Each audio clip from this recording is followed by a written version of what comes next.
Hello बच्चों, probability distribution आज से शुरू करने वाले हैं। इसके मैं 8-10 लेक्चर 2 मार्क्स के, 8-10 लेक्चर 3 मार्क्स के और 2-4 क्वेश्चन जो है वो मैं कराऊंगा आपको 4 मार्क्स के। ठीक है, वैसे चैप्टर बहुत ही अच्छा है, 4 मार्क्स के लिए आता है, छोड़ना मत। ठीक है, चलिए सबसे पहले देखिए पीडीएफ से रिलेटेड क्वेश्चन लिया है मैंने, जो कि 10 जुलाई 2023 में आया हुआ है। ठीक है, क्या बोला गया है कि एक f(x) दिया गया है हमें, x is greater than 0 and less than 1 बोला गया है, या अदरवाइज 0 हो रहा है। इनके बाहर अगर जाते हो तो 0 आ रहा है आपका x। ठीक है, तो आपको पहले तो पीडीएफ क्या होता है ये पता होना चाहिए। तो कंडीशन फॉर पीडीएफ देख लो। ठीक है, पीडीएफ की कंडीशन होती है बेटा कि इंटीग्रेशन -∞ से ∞ f(x) should be equal to 1। ठीक है, पीएमएफ का भी सेम है, लेकिन इसमें इंटीग्रेशन तो उसमें प्लस। ठीक है, उसमें समेशन 1 आना चाहिए। ठीक है, इसमें इंटीग्रेशन की बात हो रही है। ठीक है, चलिए तो बहुत आसान है। ये जो f(x) है आपको इसकी लिमिट भी दी गई है, तो इन्फिनिटी -∞ का काम नहीं आपको।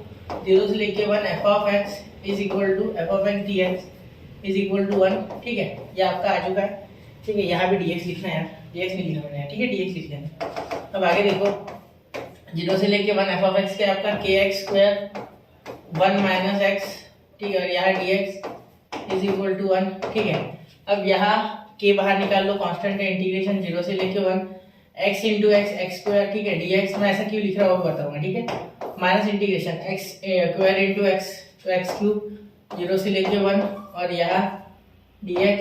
ठीक है, यहाँ dx इज इक्वल टू 1। ठीक है, अब मैं चाहूँ तो एक स्टेप बढ़ा सकता था कि ये बाहर निकाल के फिर x को सेपरेट मल्टीप्लाई कर दे इसके साथ, लेकिन मल्टीप्लिकेशन आप जानते हो। ठीक है, तो मैंने डायरेक्टली इंटीग्रेशन बांट दिया और लिमिट भी दे दी। ठीक है, अब डायरेक्ट हो जाएगा क्वेश्चन सॉल्व। देखो कि यहाँ तो आ गया x², यहाँ ब्रैकेट दे देना, x² की जगह x³/3। ठीक है, क्योंकि आप जानते हो इंटीग्रेशन ऑफ x का power n dx is equal to x का power n+1 upon n+1। c लिखना नहीं इसमें प्लस, क्योंकि यहाँ लिमिट दी गई है। तो आप लिमिट लगाओगे 0 से लेके 1 माइनस x का पावर 4 अपॉन 4 0 से लेके 1।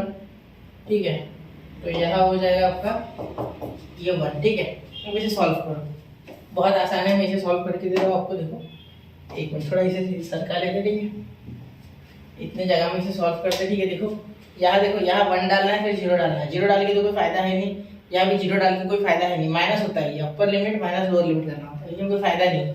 ठीक है, इसीलिए मैं 0 डालूंगा ही नहीं, मैं डायरेक्टली 1/3 लिख दूंगा, क्योंकि 1 का क्यूब 1 और 3 माइनस ये 1/4, क्योंकि 1 का पावर 4 भी 1 ही होता है, तो 1/4।